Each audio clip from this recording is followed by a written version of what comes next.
Hello guys, कैसे हो आप सभी का एक बार फिर से एन केमिस्ट्री क्लासेज में स्वागत है। अपन ने पिछले वीडियो में देखे नहीं शून्य कोटि अभिक्रिया का समाकलित वेग समीकरण और प्रथम कोटि अभिक्रिया का समाकलित वेग समीकरण अपन ने पिछले वीडियो में देखा था। अब देखेंगे गैसीय अवस्था यानी प्रथम कोटि का गैसीय अवस्था में समाकलित वेग समीकरण। यानी जो प्रथम कोटि होती है ना, यानी फर्स्ट ऑर्डर रिएक्शन का गैसीय अवस्था में समाकलित वेग समीकरण किस प्रकार से अपन कैलकुलेट करते हैं। ठीक है, तो क्या लिखेंगे, प्रथम कोटि अभिक्रिया का गैसीय अवस्था में समाकलित वेग समीकरण। तो क्या लिखेंगे, प्रथम कोटि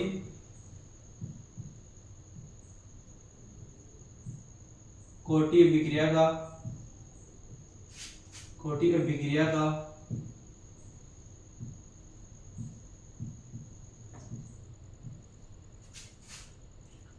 गैसीय अवस्था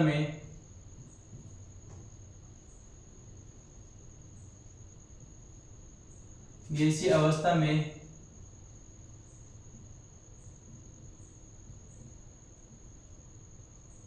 गैसीय अवस्था में समाकलित वेग समीकरण।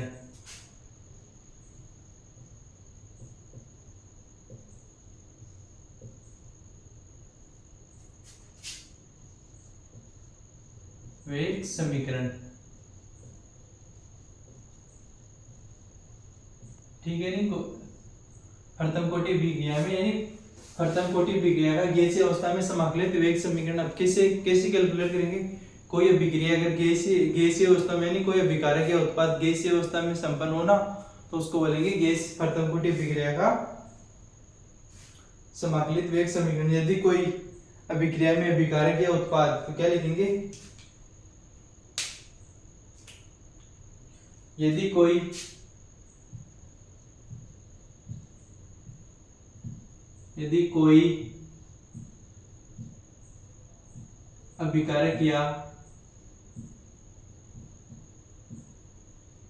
अभिकारक या उत्पाद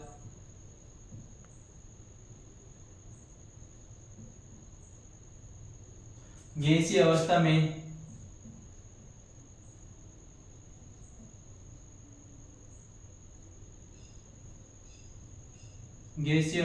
संपन्न हो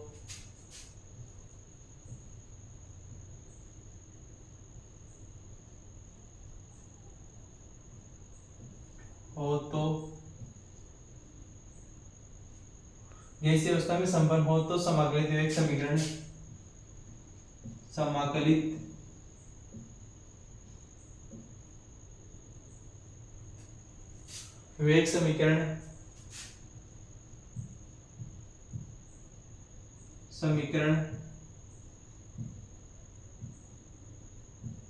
निम्न प्रकार ज्ञात कर सकते हैं। निम्न प्रकार ज्ञात कर सकते हैं। यानी कोई अभिक्रिया गैसीय अवस्था में हो तो किस प्रकार से इसका समाकलित वेग समीकरण कैलकुलेट अपन करेंगे। ठीक है ना। जैसे कोई रिएक्शन है, ए, ये भी गैसीय अवस्था में हो रही है। ठीक है, इससे बनने वाले जो उत्पाद है वो भी क्या बन रहे हैं, गैसीय अवस्था में ही बन रहे हैं। तो क्या जाएगी बी में, और ये बन रही है गैसीय अवस्था में, प्लस सी, और ये जाएगी गैसीय अवस्था में। ठीक है, ठीक है। माना अपन ने क्या माना कि जैसे अभिकारक का प्रारंभिक दाब अपन ने माना पीआई मान लिया, माना। ठीक है ना। यानी माना ए का प्रारंभिक दाब पीआई है, माना ए का प्रारंभिक दाब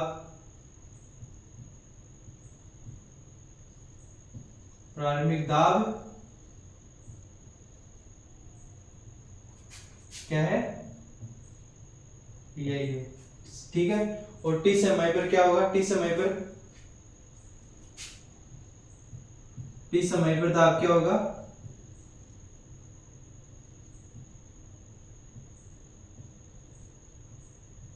टी समय पर दाब होगा पीटी मान लिया आपने। ठीक है, टोटल दाब क्या होगा, फिर टोटल दाब होगा एंड टी समय पर टोटल दाब क्या होगा, पीटी, पीए मिलेंगे प्लस पीबी प्लस पीसी, यानी टोटल दाब क्या होगा, P A plus P B plus P C. ठीक है, अब आगे क्या होगा, तो इसको मान लिया अपने समीकरण 1।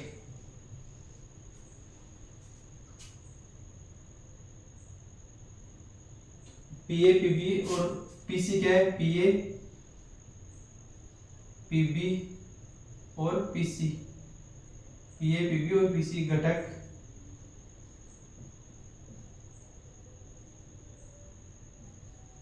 ए बी और सी। क्या, सी का क्या है, आंशिक दाब, सी का आंशिक दाब।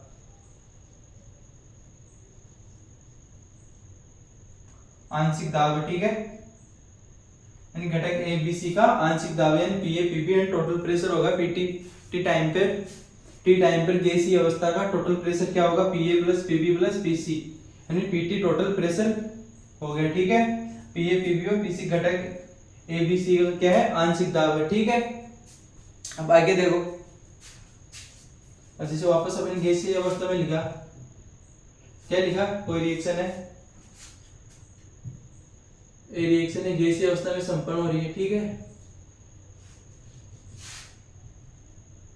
ये रिएक्शन है किसमें हो रही है, गैसीय अवस्था में संपन्न हो रही है। ठीक है, क्या बनेगा बी, ये भी कौन सी अवस्था में संपन्न हुई, गैसीय अवस्था में, प्लस सी, ये भी कहां पे हो रही है, गैसीय अवस्था में हो रही है। ठीक है, अब देखो टी समय पर क्या होगा, टी बराबर 0 समय पर, टी बराबर 0 समय पर क्या होगा, पी आई का रहेगा, पी आई एटीएम इसका पार्शियल प्रेशर होगा, पी आई एटीएम मान लिया अपने, पी आई इनिशियल प्रेशर मान लिया अपनी पी आई। ठीक है, और इनका क्या रहेगा 0, इसका भी 0 और इसका भी क्या रहेगा 0। ठीक है, अब देखो टी समय पर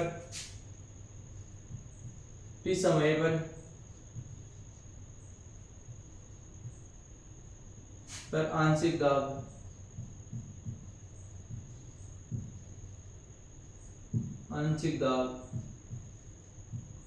टी समय पर आंशिक दाब क्या होगा, ये अपने आंशिक दाब जो कमी हुई उसको मान लिया अपने अक्ष मान लिया। ठीक है, क्या होगा, जो कमी होगी वो किस में से होगी, वो कमी होगी पी आई में से, तो क्या लिखेंगे, पी आई माइनस अक्ष। ठीक है, अक्ष एटीएम, पी आई माइनस अक्ष एटीएम। ठीक है, और क्या बना इधर बना अक्ष एटीएम, और इसका क्या बना अक्ष एटीएम। ठीक है ना, इस प्रकार से इसका क्या बने, यानी आंशिक दाब अपने कैलकुलेट कर लिया इसका। ठीक है, आगे क्या होगा, समीकरण 1 में अपन ने पी ए पी बी और पी सी का मान रख लेंगे अपन। ठीक है ना, समीकरण पी ए पी बी और पी सी समीकरण, इसको मान लिया अपने समीकरण एक दिया था ना, तो क्या लिखेंगे, समीकरण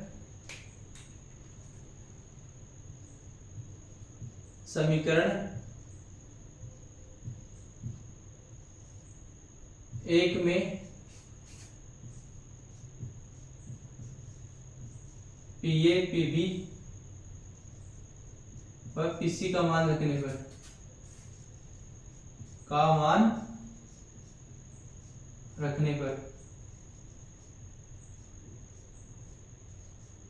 पी ए पी बी और पी सी का मान रखने पर। ठीक है, क्या होगा, इसमें पी ए पी बी और पी सी का मान रखेंगे तो पी ए का मान क्या होगा, P I minus X, P B का मान होगा अक्ष एटीएम और पी सी का मान होगा अक्ष एटीएम। तो रखो इसमें,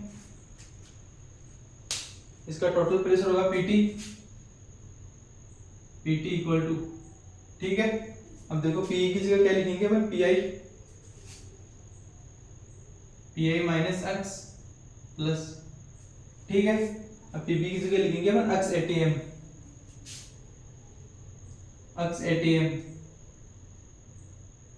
यानी अपन एक्स ही लिख देते हैं, और पीसी की जगह भी क्या लिखेंगे अपन अक्ष लिख दिया। ठीक है, अब इसमें से पी टोटल कैलकुलेट करो, अक्ष से एक्स कैंसिल आउट। ठीक है, अब हमने पी टोटल प्रेशर कैलकुलेट कर लिया, पीटी बराबर P I minus P I plus अक्ष, यानी जो पीटी की वैल्यू आई वो क्या आई पी आई माइनस अक्ष।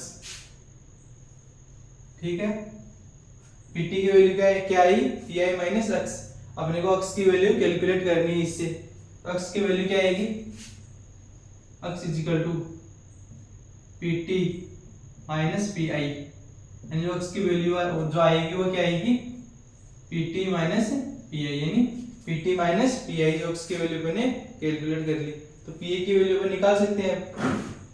पी की वैल्यू क्या थी, पी की वैल्यू थी, पी की वैल्यू क्या थी, पी की वैल्यू थी P I minus X, P I minus x, यानी पी की वैल्यू अपन ने मान ली थी पी आई माइनस एक्स। तो पी की जगह इसकी वैल्यू रखो, पी आई इजिकल टू, ठीक है, पी आई इजिकल टू क्या होगा, पी आई माइनस, ठीक है, एक्स की वैल्यू क्या आई थी, पी टी माइनस पी आई, एक्स की वैल्यू क्या आई थी, P T minus x, x की वैल्यू क्या आई थी, पी आई माइनस एक्स, ये तो आई थी ना, एक्स की वैल्यू क्या आई थी, P I minus P T minus P I, P T minus P I, ठीक है। तो क्या लिखेंगे, पी आई की value P I equal to 2 P I minus P T, ठीक है, यानी पी आई की वैल्यू पे ने कैलकुलेट कर ली, यानी पी आई की वैल्यू भी अपन ने क्या कर ली, कैलकुलेट कर ली। अब अपन ने वो फॉर्मूला देखा था ना वेग नियतांक का, फॉर्मूला क्या था, 2.303 की power T log P I minus P I divide by P A, 2.303 की पावर टी लॉग क्या होगा, P I minus P A, यानी वेग कांस्टेंट, यानी वेग कांस्टेंट की वैल्यू थी, यानी इसकी वैल्यू अपन ने निकाली, ठीक है, P I minus P A, ठीक है, ये फॉर्मूला है इसका, ठीक है। अब इसमें वैल्यू रखो, पी ए की वैल्यू रखो, इसमें पी ए की वैल्यू रखेंगे तो क्या आएगी, पी ए की वैल्यू, ठीक है ना, अपने को इसमें रखनी है पी ए की वैल्यू। पी ए की वैल्यू किस प्रकार से रखेंगे अपन, इसके जगह रखेंगे k इक्वल टू 2.303 की पावर टी, 2.303 की पावर टी लॉग, ठीक है, पी आई डिवाइड बाई, ठीक है, 2 P I minus P T, 2 P I minus P T, ठीक है ना। इस प्रकार से अपन इसका इस फॉर्मूला कैलकुलेट कर लिया, ठीक है ना, इस प्रकार से अपन इसका ये फॉर्मूला कैलकुलेट कर लिया। इसे ही बोलते हैं प्रथम कोटि अभिक्रिया का, प्रथम कोटि का गैसीय अवस्था में समाकलित वेग समीकरण। क्या लिखेंगे, इसे ही प्रथम कोटि अभिक्रिया का कोटि अभिक्रिया का गैसीय अवस्था में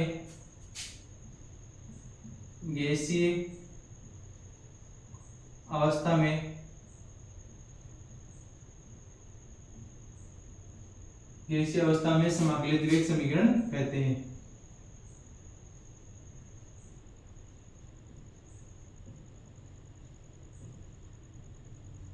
समाकलित वेग समीकरण कहते हैं,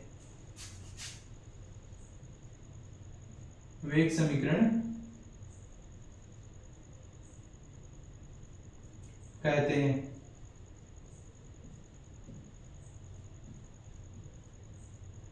ठीक है ना। यानी अपने प्रथम कोटि अभिक्रिया का गैसीय अवस्था में भी समाकलित वेग समीकरण अपन ने कैलकुलेट कर लिया। यानी कैसे कैलकुलेट किया, कोई अभिकारक या उत्पाद अगर गैसीय अवस्था में संपन्न हो तो समाकलित वेग समीकरण अपन निम्न प्रकार से कैलकुलेट कर सकते हैं, ठीक है। अब किस प्रकार से अपन इनका कैलकुलेट करेंगे, यानी प्रथम कोटि अभिक्रिया का समाकलित वेग समीकरण अपन किस प्रकार से कैलकुलेट करेंगे। माना तो रिएक्टेंट यानी अभिकारक को भी अपने गैसीय अवस्था में माना और उत्पाद को भी अपने किसमें माना, गैसीय अवस्था में माना। जो अभिकारक है उसको भी अपने गैसीय अवस्था में माना और उत्पाद को भी गैसीय अवस्था में माना। तो इसका प्रारंभिक दाब मान लिया अपने, ए का प्रारंभिक दाब मान लिया पी आई, यानी इनिशियल प्रेशर मान लिया अपने पी आई, और टी समय पर इसका दाब था पीटी, यानी टोटल पी समय पर इसका दाब माना अपने पीटी। ठीक है, अब टोटल प्रेशर क्या हुआ, पी ए, पीबी और पीसी तीनों को मिला के इनका अपन ने प्रेशर कैलकुलेट किया, यानी पी ए, पीबी और पीसी, यानी पी टोटल प्रेशर क्या हुआ, पी का भी अपने को मानना पड़ेगा, पीबी का भी कैलकुलेट करना पड़ेगा, और पीसी का भी अपने को कैलकुलेट करना पड़ेगा। ठीक है, अब पी ए, पीबी और पीसी घटक है। ठीक है, किसके घटक है, ए, बी और सी के आंशिक दाब है, मतलब आंशिक दाब किसका है, पी ए और पीबी के घटक है ना, पी ए, पीबी घटक ए, बी, सी का आंशिक दाब के घटक है। ठीक है, फिर से अपने माना ये वापस लिखी, फिर से अपने रिएक्शन लिखी, ए गैसीय अवस्था में, बी गैसीय अवस्था में और सी गैसीय अवस्था में, टी बराबर 0 पर टी की इनिशियल कंसंट्रेशन क्या थी, पी आई एटीएम। ठीक थी, ठीक है ना, इनिशियल एंड टी बराबर 0 पर अभिकारक की कंसंट्रेशन तो क्या रहेगी, यानी पीटी, यानी इनिशियल कंसंट्रेशन आएगी पी आई, मान लिया अपने पी आई मान लिया इनिशियल कंसंट्रेशन। ठीक है, और उनके 0 रहेगी ना, अगर रिएक्शन स्टार्ट ही नहीं तो कंसंट्रेशन बी और सी की कंसंट्रेशन, यानी उत्पाद कहां से बनेंगे, उत्पाद तो बनने के लिए कोई पॉसिबिलिटी है नहीं।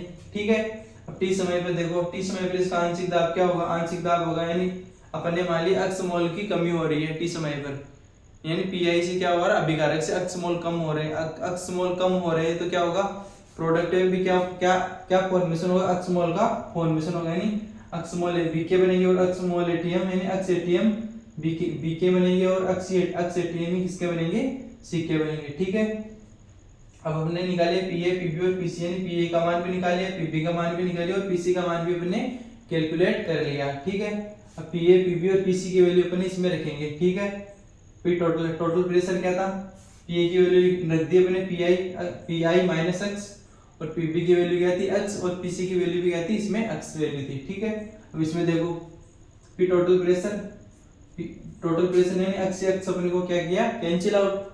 ठीक है, तो इसका प्रेशर क्या आया, पीआई प्लस एक्स।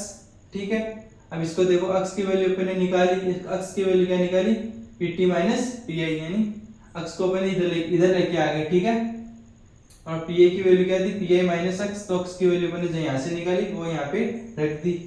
पीए की वैल्यू क्या आई, PI minus PT minus PI, तो दो पीआई इनिशियल कंसंट्रेशन दो पीआई की क्या होगी, माइनस माइनस में तो दोनों क्या होगी, क्या हो जाएगी, ऐड हो जाएगी, तो क्या होगा 2 पी आई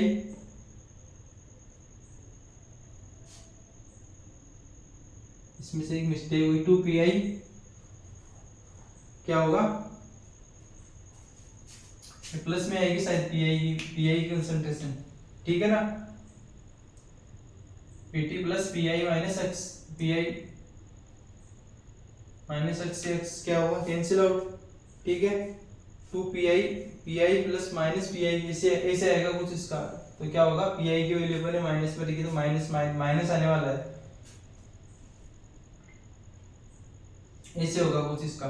ठीक है ना, तब जाके ये माइनस का 2 पीआई माइनस होने वाला है। ठीक है, ठीक है, इसके बाद अपन इसकी वेग नियतांक की वैल्यू निकाली, जो प्रथम कोटि अभिक्रिया में जो वेग नियतांक था उसकी अपने वैल्यू निकाली, और पीआई डिवाइड बाय पीए की अपनी वैल्यू रख दी, तो इसे क्या बोलते हैं, प्रथम कोटि अभिक्रिया का समाकलित वेग समीकरण। इस प्रकार से अपन ने प्रथम कोटि अभिक्रिया का समाकलित वेग समीकरण कैलकुलेट कर लिया है। आगे अपन देखने वाले हैं द्वितीय कोटि अभिक्रिया का समाकलित वेग समीकरण, तो उसका डायरेक्ट अपन फॉर्मूला लिखेंगे। तो क्या लिखेंगे, द्वितीय कोटि अभिक्रिया का समाकलित वेग समीकरण,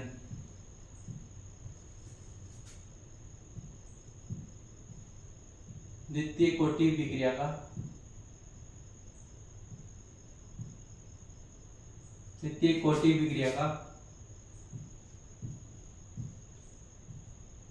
अभिक्रिया का समाकलित वेग समीकरण।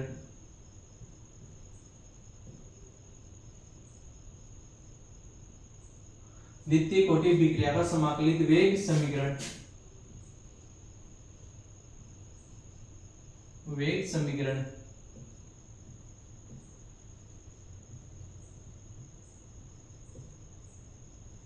ठीक है ना, द्वितीय कोटि का अभिक्रिया का समाकलित वेग समीकरण कैलकुलेट करेंगे। अब कब करेंगे, कब करेंगे? सबसे पहले तो जब एक ही प्रकार के अभिकारक सांद्रित हो।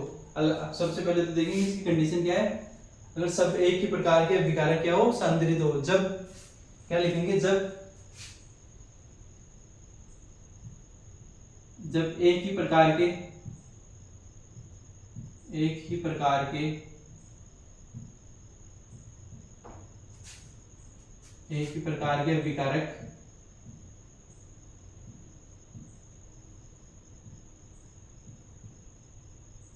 अभिकारक सांद्रित हो।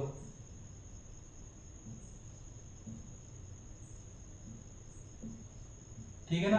अब एक ही प्रकार के अभिकारक मतलब कि रिएक्शन में एक ही प्रकार के अभिकारक भाग ले रहे हैं, वो ले रहे हैं कितनी बार, 2 टाइम्स भाग ले रहे हैं। ठीक है ना।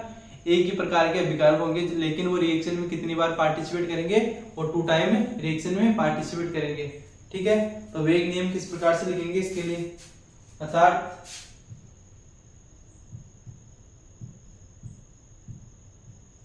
अभिक्रिया वेग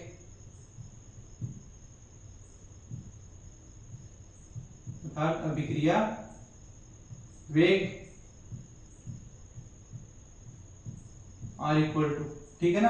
अभिक्रिया वेग कैसे लिखेंगे, के इक्वल टू इंटू कंसंट्रेशन, एक ही कंसंट्रेशन मानिए अपन ने, और कितने टाइम हो, ये 2 टाइम होगी। ठीक है ना। ये एक ही प्रकार के अभिकारक 2 बार सांद्रित हो रहे हैं। ठीक है नी, एक ही प्रकार के अभिकारकों की 2 बार कंसंट्रेशन अपन यूज कर रहे हैं। ठीक है। तो इसका फॉर्मूला क्या होगा, इसका वेग कैलकुलेट करेंगे हम। ठीक है। Equal to 1/t bracket. ठीक है। क्या होगा, 1/1/r minus 1/1/r note. Are note क्या होगी, इनिशियल कंसंट्रेशन। ठीक है। ठीक है ना। इस प्रकार से अपन जब एक ही प्रकार के अभिकारक सांद्रित होगी तो इस प्रकार से इसका समाकलित वेग समीकरण इस प्रकार से अपन कैलकुलेट करेंगे। ठीक है। दूसरा क्या होगा, जब अलग अलग प्रकार के अभिकारक सांद्रित, यानी जब अलग अलग प्रकार के अभिकारक, यानी एक ए ले लिया, दूसरा क्या ले लिया, बी ले लिया, क्या लिखेंगे, जब अलग अलग प्रकार के अभिकारक सांद्रित हो, जब अलग अलग प्रकार के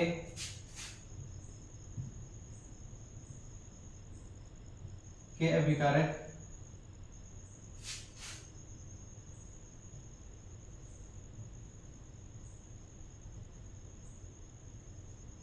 सांद्रित हो।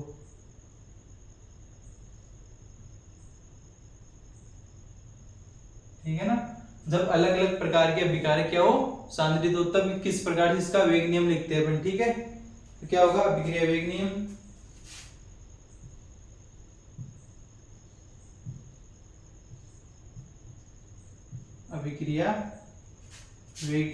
इस प्रकार से होगा, आर इक्वल टू के ए की पावर 1 और बी की पावर 1। ठीक है ना। के ए की पावर 1 और बी की पावर 1 होगी। ठीक है। आगे देखो, तो इसका वेग नियम किस प्रकार से लिखेंगे, के, देखो इसका वेग नियम होता है के equal to 1/t r2 minus r1, r1 minus r2, r1 minus r2। ठीक है। और क्या होता है, लॉग अपने को क्या करना है, इसको डायरेक्ट याद रखना है। ठीक है। Log r2 minus r1, r2 की concentration divide by r2, divide by concentration divide by r1। ठीक है नहीं, r2 की कंसंट्रेशन डिवाइड बाई r1। ठीक है।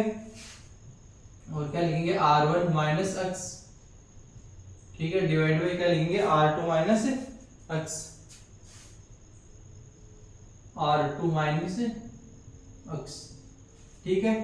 इस प्रकार से अपन जब अलग अलग प्रकार के अभिकारक दे रखे हो ना, तब इसका वेग नियम लिखते हैं। ठीक है। अलग अलग प्रकार के अभिकारक दे रखे हो तब इस प्रकार से अपन वेग नियम लिखते हैं इसका। ठीक है। अब क्या होगा, अब क्या है, अक्ष को क्या लिखेंगे, अक्ष को लिखेंगे अपन वियोजन की मात्रा, अक्ष लिखेंगे वियोजन की मात्रा, वियोजन की मात्रा। ठीक है ना। अक्ष को लिखेंगे अपन वियोजन की मात्रा, ठीक है ना। इस प्रकार से अपन लिख दिया, नहीं प्रथम कोटि विक्रिया के लिए भी लिख दिया, यानी जब अभिकारक और उत्पादक और एक ही प्रकार के हो तब इस प्रकार से अपन लिखते हैं, ठीक है। और द्वितीय कोटि का विक्रिया होती है ना, इसका अर्ध आयुकाल का फॉर्मूला क्या होता है, ठीक है ना, लिखते हैं जैसे द्वितीय कोटि विक्रिया का अर्ध आयुकाल, ठीक है ना। क्या लिखेंगे, द्वितीय कोटि विक्रिया का अर्ध आयुकाल, द्वितीय कोटि विक्रिया का कोटि अभिक्रिया का अर्ध आयुकाल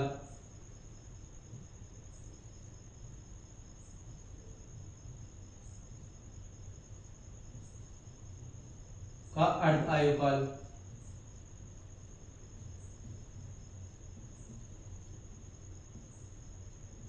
द्वितीय कोटि विक्रिया का अर्ध आयुकाल, ठीक है। नहीं द्वितीय कोटि का द्वितीय कोटि विक्रिया का अपन अर्ध आयुकाल किस प्रकार से कैलकुलेट करते हैं, तो इसका डायरेक्ट अपन फॉर्मूला लिखेंगे, ठीक है।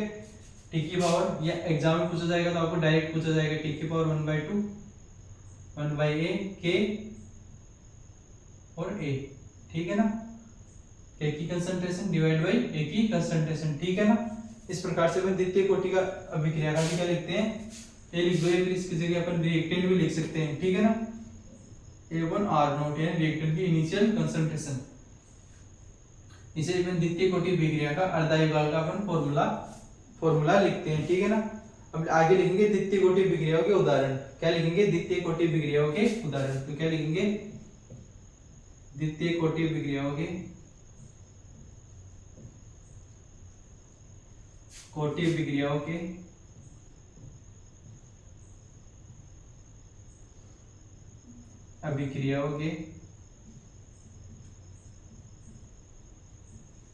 उदाहरण,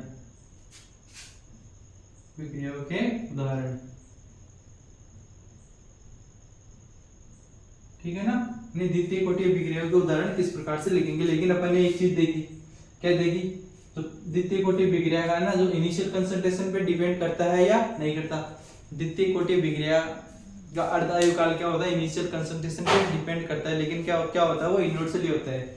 जैसे जैसे अर्ध आयुकाल बढ़ता है तो क्या होता है, इनिशियल कंसंट्रेशन मतलब अभिकारक की इनिशियल कंसंट्रेशन क्या होती है, डिक्रीज होती जाती है, और अर्ध आयुकाल यानी टी हाफ लाइफ क्या होती जाती है, बढ़ती जाती है, और जो इनिशियल कंसंट्रेशन होती है वो क्या होती जाती है, डिक्रीज होती जाती है, ठीक है।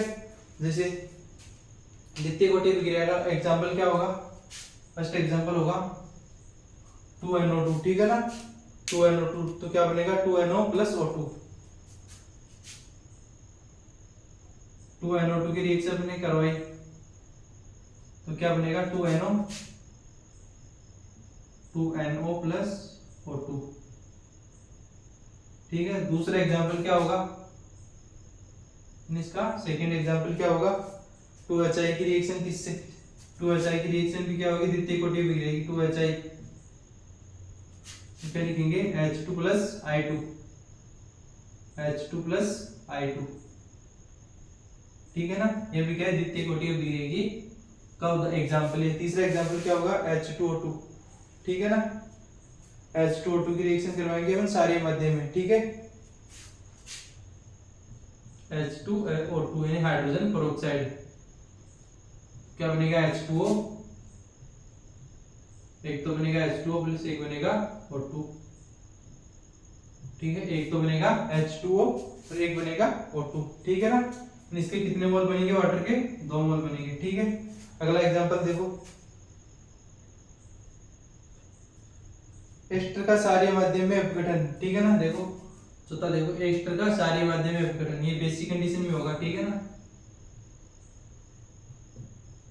क्या होगा, बेसिक कंडीशन में। एस्टर आगे देखो, एस्टर का क्षारीय माध्यम में जल अपघटन, एस्टर का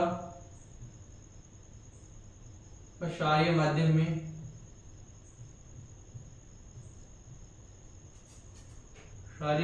अपघटन,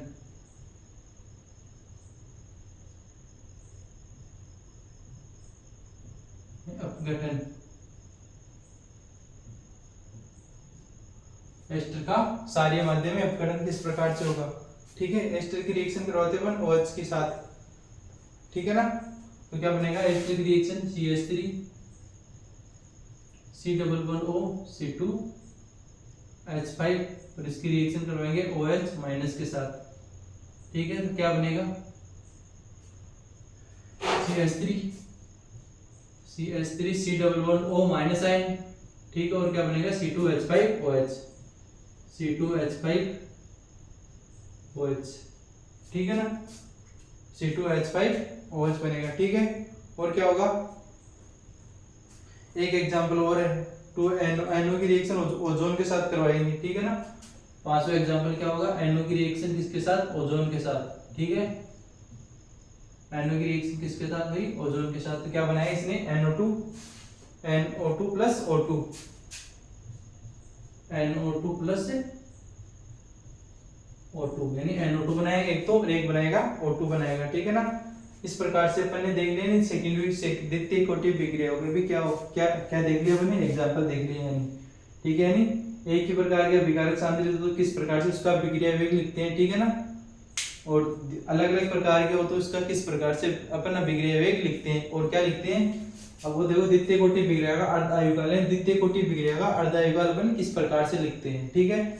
T1/2 K1 divide by K और इनिशियल कंसंट्रेशन यानी रिएक्टेंट की इनिशियल कंसंट्रेशन, ठीक है। उसके बाद अलग अलग अपने के सेकंड ऑर्डर रिएक्शन के क्या देख लिए अपने, अलग अलग एग्जांपल देख लिए। अब सबसे पहले 2NO2 की, ठीक है, नाइट्रोजन डाइऑक्साइड की रिएक्शन करवाई तो नाइट्रोजन ऑक्साइड बना एक तो, और एक बना O2, ठीक है, एक बना फिर सेकंड करवाई बने 2HI की रिएक्शन, तो क्या बना H2 प्लस I2, ठीक है। फिर H2O2 की रिएक्शन करवाई अपने बेसिक कंडीशन में, ठीक है, तो बना 2H2O प्लस O2, ठीक है। फिर आगे देखा मैंने एस्टर का सारी माध्यम में अपघटन, ठीक है, यानी एस्टर का बेसिक कंडीशन में अपघटन, ठीक है। तो क्या होगा CH3 C++O C2H5, ठीक है, और अपन ने क्या करवा दिया बेसिक कंडीशन में करवा दिया इसका जल अपघटन। तो क्या होगा, एक तो बनेगा एथेनॉल और एक बनेगा एक आयंस के रूप में बनेगा एक एसिटिक एसिड, यानी आयंस के रूप में बनेगा, वो भी जो भी बनेगा वो किसके रूप में बनेगा, वो आयंस के रूप में बनने वाला है, ठीक है। एक NO की रिएक्शन करवाई ओजोन के साथ, ठीक है, तो क्या बना NO2 प्लस O2, ठीक है ना। इस प्रकार से अपन ने देख लिया नहीं द्वितीय कोटि विक्रिया के समाकलित वेग समीकरण भी अपन ने देख लिया, ठीक है। आगे अपन देखने वाले हैं nवीं कोटि के लिए समाकलित वेग समीकरण या समाकलित वेग समीकरण। अगर n की वैल्यू 1 2 से क्या हो ज्यादा, या तो 2 होना चाहिए या 2 से ज्यादा होना चाहिए, यानी 2 या 2 से ज्यादा होगी तभी ये फॉर्मूला क्या होगा एप्लीकेबल होगा, ठीक है। इसके लिए क्या होगा, वेग नियतांक किस प्रकार से निकालेंगे, Kn अपने ने nवीं कोटि के लिए nवीं कोटि के लिए अपन निकाल रहे हैं, ठीक है 1/t की पावर n-1 ब्रैकेट 1/, रिएक्टेंट की कंसंट्रेशन, ठीक है, की पावर n-1, ठीक है, इनिशियल कंसंट्रेशन की पावर n-1, ठीक है।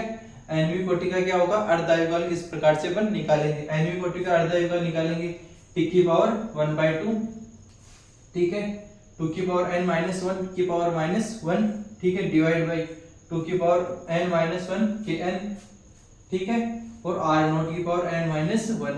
इस प्रकार से अपन निकालेंगे कि nवीं कोटि के लिए क्या होगा अर्धायुगाल अपन ने कैलकुलेट किस प्रकार से करेंगे अपन, ठीक है। आगे देखेंगे अपन तृतीय कोटि विक्रियाओं के उदाहरण। तो क्या लिखेंगे, इधर लिख लेते हैं अपन तृतीय कोटि विक्रियाओं के उदाहरण।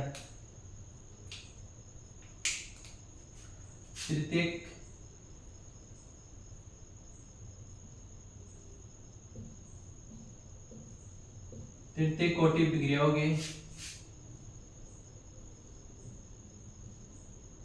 अभिक्रियाओं के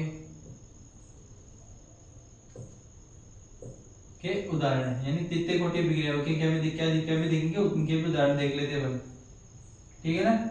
अपने जो एनसीईआरटी के हिसाब से दे रखा है ना, एनसीईआरटी के हिसाब से ओनली फॉर प्रथम कोटि विक्रिया का ही समाकलित वेग समीकरण दे रखा है, और गैसीय अवस्था में भी वही दे रखा है। तृतीय कोटि का द्वितीय कोटि और तृतीय कोटि का क्या अपन एक्स्ट्रा में देख रहे हैं, यानी एक्स्ट्रा मतलब फाउंडेशन के हिसाब से अपन चल रहे हैं, ठीक है।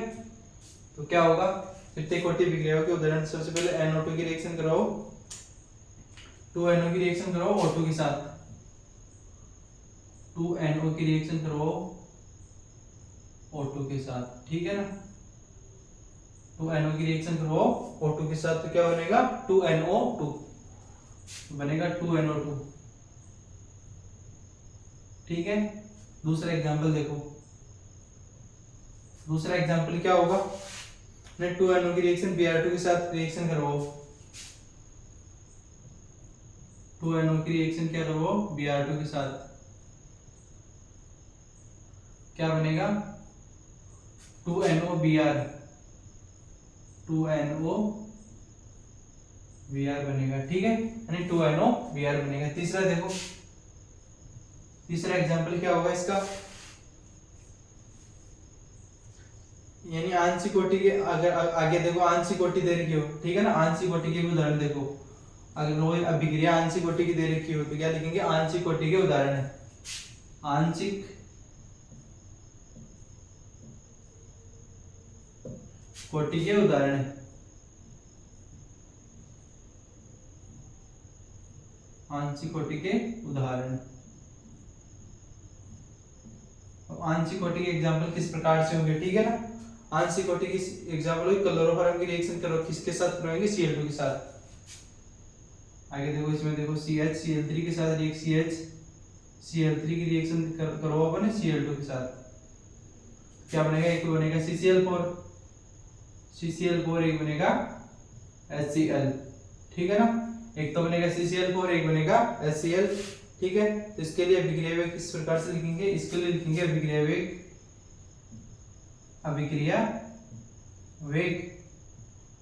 ठीक है, अभिक्रिया वेग R। ठीक है, अभिक्रिया वेग किसके साथ लिखते हैं, रिएक्टेंट के साथ लिखते हैं। क्या होगा, K equal to CH Cl3। ठीक है, अपने क्लोरीन का लिया अपन 1 मोल यानी Cl⁴1/2। ठीक है ना, इस प्रकार अपन इसका अभिक्रिया वेग लिख सकते हैं। ठीक है, तो इसकी कोटि क्या होगी, इसकी कोटि होगी, इसको ऐड कर दो यानी 1 + 1/2, उसको ऐड करो और क्या होगा 3/2। कोटि क्या होगी 1 + 1/2 तो क्या होगा 3/2, यानी इसकी कोटि क्या होगी 3/2 कोटि होने वाली है इसकी। ठीक है, इसी प्रकार COCl2 के लिए देखो, अगला एग्जांपल देखो COCl2। ठीक है, इसके लिए देखो, इसकी रिएक्शन क्या होगी COCl2 रिएक्शन CO + Cl2 बनेगा, CO + Cl2। ठीक है ना, CO + Cl2। ठीक है ना, इसकी कोटि क्या होगी, इसकी कोटि होगी CO R = K और COCl2 R = K COCl2। ठीक है, तो क्या होगी इसकी कोटि होगी 1/2 1.5। ठीक है ना, इसको याद रखना है अपने को। ठीक है, तो इसकी कोटि क्या होगी, कोटि क्या लिखेंगे इसकी कोटि, इसको अपने को क्या रखना है, याद रखना है, या तो 1.5 लिखेंगे या लिखेंगे और लगा के लिख देते हैं अपन 3/2। ठीक है ना, इस प्रकार अपन इस रिएक्शन की कोटि लिखेंगे। अगले रिएक्शन देखते हैं अपन, वो लिखता हूँ तीसरा एग्जांपल यहाँ लिखता हूँ मैं। ठीक है, तीसरा एग्जांपल क्या होगा, CO की रिएक्शन COCl2 के साथ, फिर से इसका उल्टा कर दिया CO + Cl2। देखो क्या इफेक्ट पड़ने वाला है, क्या बनेगा COCl2। ठीक है, CO की रिएक्शन किसके साथ करवाई Cl2 के साथ, तो क्या बना COCl2। इसकी कोटि क्या होगी, CO के लिए इसने 2 मोल लिए। ठीक है ना, CO के लिए इसने 2 मोल। ठीक है, तो इसकी कोटि क्या होगी, इस कोटि के इसका वेग क्या होगा, इसका वेग लिखेंगे कि R = CO⁴2 और Cl⁴1/2। तो इसकी कोटि क्या होगी, इसकी कोटि होगी 2O2 5/2 R। तो कोटि क्या होगी इसकी कोटि होगी 2 + 1/2, तो इसकी होगी 5/2 या फिर 3.5 5/2 मतलब 2.5 होगी इसकी कोटि। ठीक है, 2.5 5।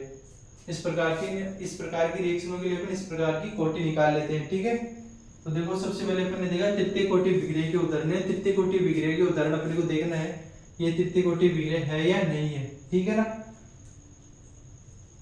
ठीक है ना। इस प्रकार से अपन अभिक्रियाओं की क्या करते हैं, अभिक्रिया भी कैलकुलेट करते हैं और इनकी कोटि कैलकुलेट कर लेते हैं। ठीक है, अब आगे अपने को क्या लगाना है, नोट लगाना है और लिखना है विभिन्न प्रकार की विक्रियाओं की अर्धायुकाल व सांद्रता के मध्य आरेख।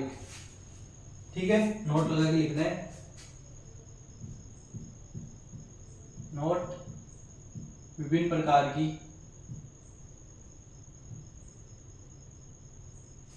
अभिक्रियाओं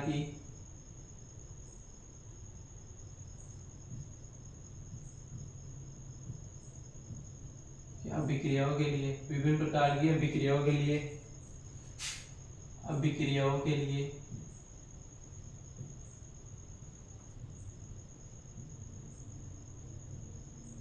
विभिन्न प्रकार की अभिक्रियाओं के लिए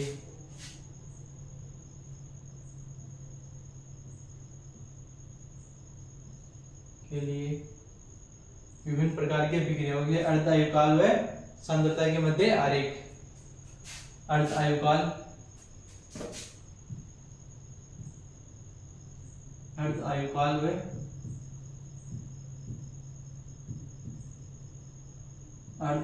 व सांद्रता के मध्य आरेख।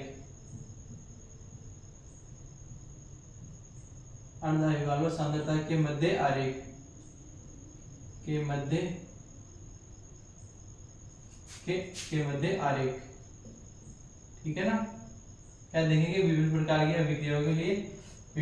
अभिक्रियाओं के लिए अर्धायुकाल और सांद्रता के मध्य अपन आरेख देखने वाले हैं, यानी सांद्रता और आरेख के मध्य, सांद्रता और अर्धायुकाल के बीच में अपन आरेख देखेंगे। ठीक है, सबसे पहले देखेंगे शून्य कोटि विक्रिया के लिए।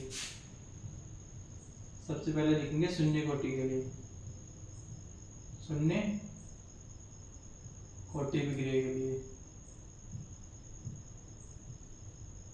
क्या होता है, शून्य कोटि विक्रिया के लिए अर्धायुकाल और सांद्रता क्या होते हैं, एक दूसरे के इनवर्सली प्रोपोर्शनल होते हैं। ठीक है ना, तो क्या लिखेंगे, इसका अर्धायुकाल क्या होगा, अर्धायुकाल होता है R0 डिवाइड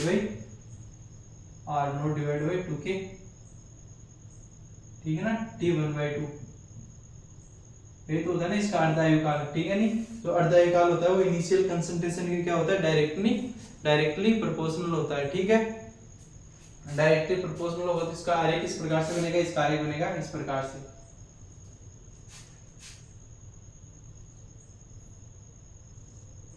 ठीक है ना, T⁴1/2 और R0 के मध्य आरेख। ठीक है ना, T⁴1/2 और R0 के मध्य यानी सांद्रता। ठीक है ना, इसको लिखेंगे अपन सांद्रता भी लिख सकते हैं। ठीक है, दूसरा आरेख देखो, दूसरा आरेख लिखेंगे प्रथम कोटि विक्रिया के लिए। प्रथम कोटि अभिक्रिया के लिए, प्रथम कोटि विक्रिया के लिए क्या होगा, प्रथम कोटि विक्रिया के लिए क्या होगा, प्रथम कोटि विक्रिया के लिए क्या होता है कि डिपेंड करता है क्या, अर्धायुकाल इनिशियल कंसंट्रेशन पे डिपेंड करता है क्या, नहीं करता। तो इसका फॉर्मूला क्या होता है, देखो T⁴1/2 0.693 डिवाइड बाई k। इस प्रकार से उसकी क्या होती है, अर्धायुकाल जो क्या होती है, इनिशियल कंसंट्रेशन पे डिपेंड नहीं करती है। ठीक है, तो इसका आरेख किस प्रकार से बनाएंगे,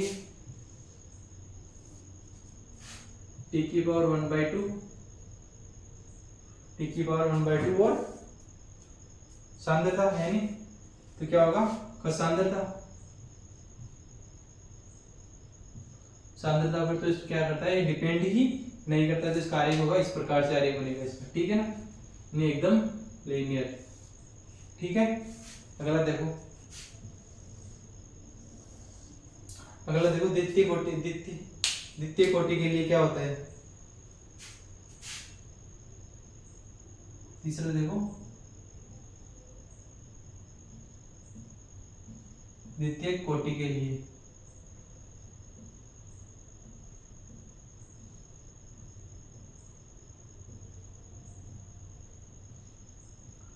द्वितीय कोटि के लिए इसका फॉर्मूला क्या होता है, द्वितीय कोटि के लिए, ठीक है ना, इसका फॉर्मूला, द्वितीय कोटि का फॉर्मूला क्या होता है, t⁻1/2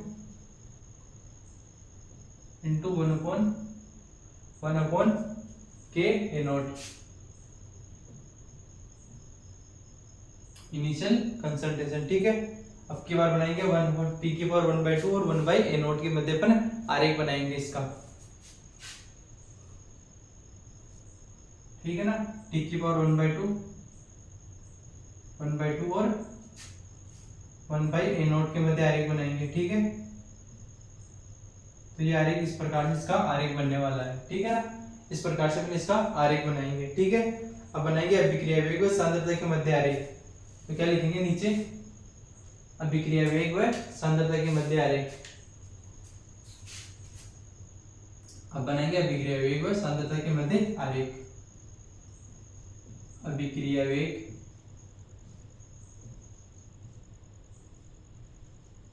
वेग व सांद्रता के मध्य,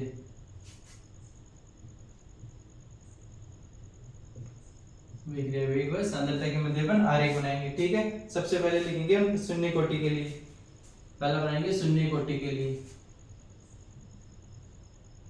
शून्य कोटि के लिए, शून्य कोटि के लिए अभिक्रिया वेग और सांद्रता के मध्य अपन किस प्रकार से आरेख बनाएंगे। ठीक है, शून्य कोटि के लिए, ठीक है, ये हो गया आर और कंसंट्रेशन। ठीक है, ये हो गया आर, कंसंट्रेशन क्या होती है इसकी, डायरेक्टली प्रोपोर्शनल होती है ना, अभिक्रिया वेग और सांद्रता के मध्य क्या होती है, डायरेक्टली प्रोपोर्शनल होती है। ठीक है ना, ये होगी सांद्रता।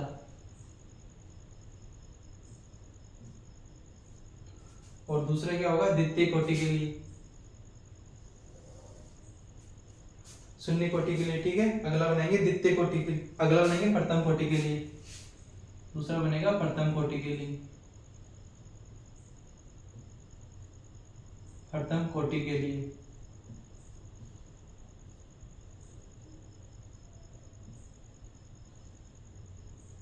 प्रथम कोटि के लिए किस प्रकार से बनेगा,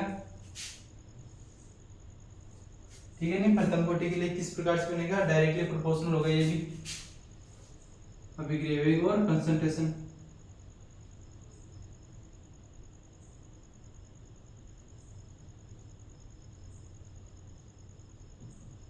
ठीक है ना, अगला बनाएंगे द्वितीय कोटि के लिए,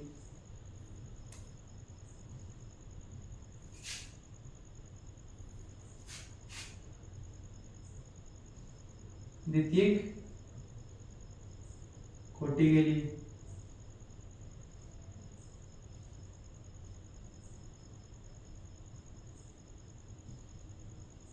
द्वितीय कोटि के लिए अपन अभी किस प्रकार का आरेख बनाएंगे, ये भी क्या बनेगा, ये बनेगा आर और सांद्रता का स्क्वायर। ठीक है ना, आर और सांद्रता कंसंट्रेशन की पावर 2, ये भी बनेगा एक प्रकार से लीनियर आरेख बनने वाला है। ठीक है ना, इस प्रकार से अपन इसका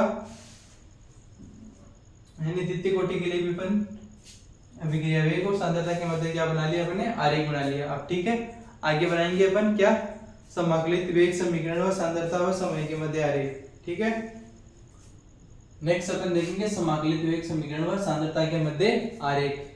क्या देखेंगे, समाकलित वेग समीकरण,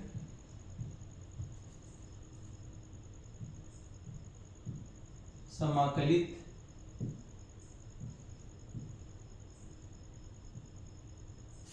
वेग समीकरण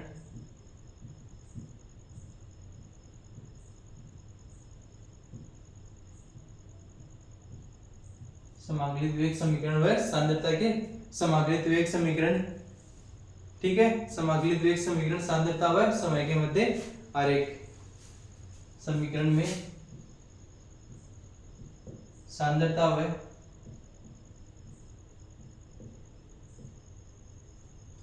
व समय के मध्य आरेख, समय के मध्य आरेख के मध्य, समय के मध्य आरेख। ठीक है ना, यानी समाकलित वेग समीकरण में सांद्रता व समय के मध्य आरेख देखेंगे। ठीक है ना, सबसे पहले देखेंगे अपन शून्य कोटि अभिक्रिया के लिए।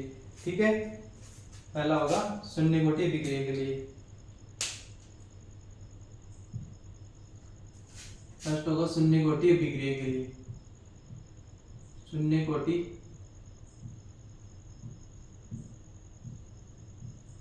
अभिक्रिया के लिए, ठीक है ना। शून्य कोटि अभिक्रिया के लिए किस प्रकार से बनेगा, यानी शून्य कोटि अभिक्रिया के लिए बनेगा इसका आरेख, इधर होगी कंसंट्रेशन और ये होगी, इधर होगा समय, समय के साथ क्या होती है ये शून्य कोटि अभिक्रिया क्या होता जाता है, डिक्रीज होता जाता है, ठीक है ना। दूसरा देखो, अभी कंसंट्रेशन कौन, ठीक है। अब प्रथम कोटि के लिए क्या होगा, प्रथम कोटि के लिए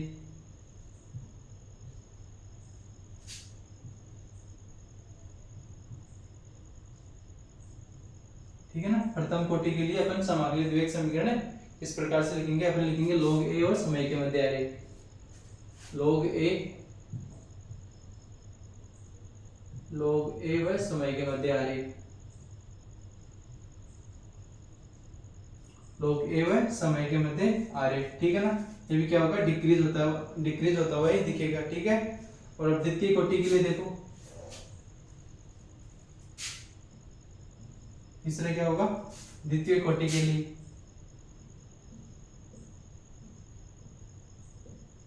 द्वितीय कोटि के लिए